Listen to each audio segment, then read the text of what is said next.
Welcome back to Financial Understanding, Finance for Understanding. Today we have this third part episode on investing. Last episode I touched base on all the importance and broken down on what investing is by the numbers and really went into detail about them. And I talked about the importance of risk. And today I want you to be able to understand what investing is and be able to apply it in your life and be able to go about it in a great manner and just like be like, yeah, it's cool and stuff. So I first want to talk about long-term versus short-term investing. I got to address that because I just have to address it. So better for long term, I would say, because your money can compound.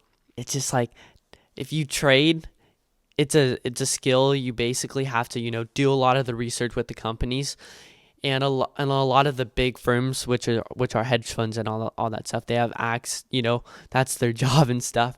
I would say definitely investing over the long term is definitely better and stuff like that.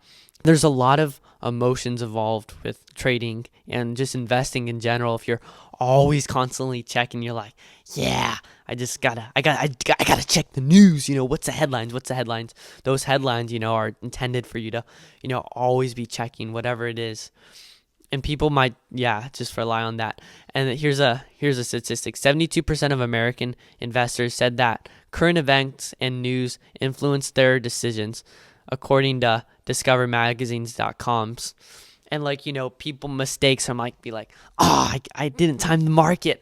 That's a big one. I didn't get an Nvidia or whatever. I need to get the next Nvidia. It's hard to, predict that. You don't know what's going to, unless you know, but statistically it's hard. It's like winning the lottery, if I were to put an analogy. So that's why I would just say it's hard to time the market unless you're Bernie Madoff, and he was he did a whole Ponzi scheme. That's another thing. His returns are always high, I guess. And it can play with your emotions. I touched upon it in the last episode, that casino effect, basically how you just, that psychology, if you just always want to keep on building more. And then back to the risk, quote unquote, don't dwell on your losses. You might be like, oh well, because historically, for example, how we learned in the last episode, the S&P 500 returns historically 10.5% each year over a 100-year period. So it's bound to go up, and that's why, once again, investing in the long run wins the short term. Don't dwell on loss opportunities. So back to Nvidia, it's just look up, keep a growth mindset, which is really good to have.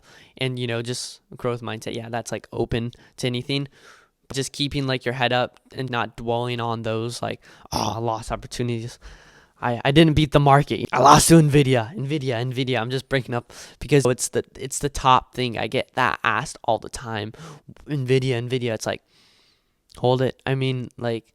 You don't know what's going to happen and stuff like that. So I want to go into how to get started as investing as a teenager or just as a adult, whatever age you are. So number one, so you have to address your risk tolerance. So how I was saying before, just kind of getting us warmed up, what your risk tolerance is. I would just ask yourself, how I said last episode, the 3 pillars, your financial position, your age. I would say addressing your risk tolerance is being able to identify that, how much you kind of want to be able to, the medium one for most people would be good, because unless you want to go high.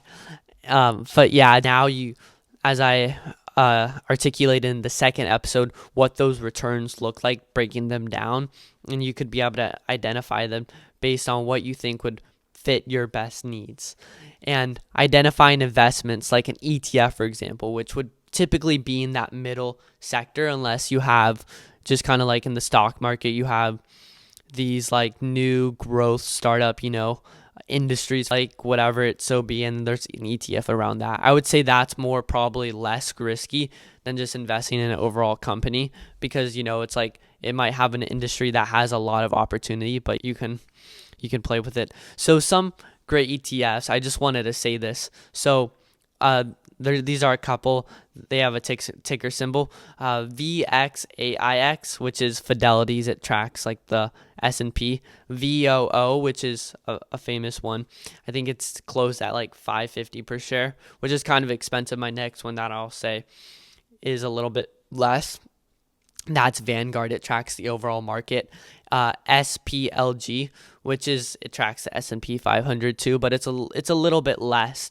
It's $70 per share about, which is better because it's like it still tracks the overall market. Yeah, 70. I was right on. It closed yesterday, $70.68. It still tracks the overall market, but it's not as expensive, and you could buy more shares of that. Okay, our next one is QQQ, which tracks the NASDAQ, and it's $522 per share when it closed. This is as of February 8th. And so, yeah, and IYW, that's another good one. It's iShares. It's like a tech ETF. And so that one's around like $150 per share. Yeah, there's just so many great ETFs out there.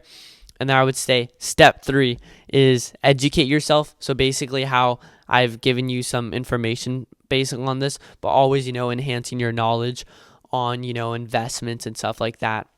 And then step 4 is opening a brokerage account, which is, like the step where you're able to start almost investing. And I just want to put a side note.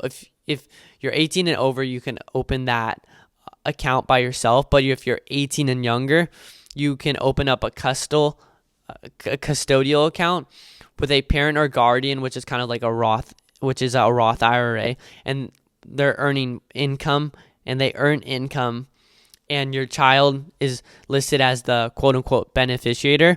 And once they turn 21, 18, or depending on the state, they can take over, or there could be like a joint account. But as soon as they turn that age threshold, they could take on the account, and that would be like so cool and stuff. And examples of this, you can open one, Vanguard, Schwab, etc. But yeah, and then the step 5 is then make an investment. And then, yeah, you can invest in whatever so be. That index fund are really strong, and especially if you're a teenager or you're, a young adult, because then you'll be able to catapult wealth and stuff like that. And making sure you have a diverse portfolio. I want to conclude by saying, because having a diverse portfolio is key. You don't want to put, I know I was talking about risk and all that, but you just need to make sure you have that diverse portfolio set up and just, kind of managed. Because if you all have it, in just one thing, then it's not good. Making sure you have a portfolio, like 30% in like, like the overall market, like the the SPLG, for example, and then like 40% in like a growth one, which I would say QQQ would be fine, even though it's just like the NASDAQ kind of, for example, and like 30% in like a dividend ETF, like the Schwabs, like SCHD. I can make a further episode on diverse portfolio examples. And yeah, but yeah, these are the key pillars on understanding investments in detail, and basically applying it to your life and being able to jumpstart your investment journey. So thanks for watching this episode. I hope you learned a lot. And yeah, so I hope your investments go great. And please consider sharing this episode. It will help me out greatly, and then I could make more content like this. And yeah, let me know what your thoughts in the comments down below. And yeah, please share and I think I said that already. And have a great rest of your day.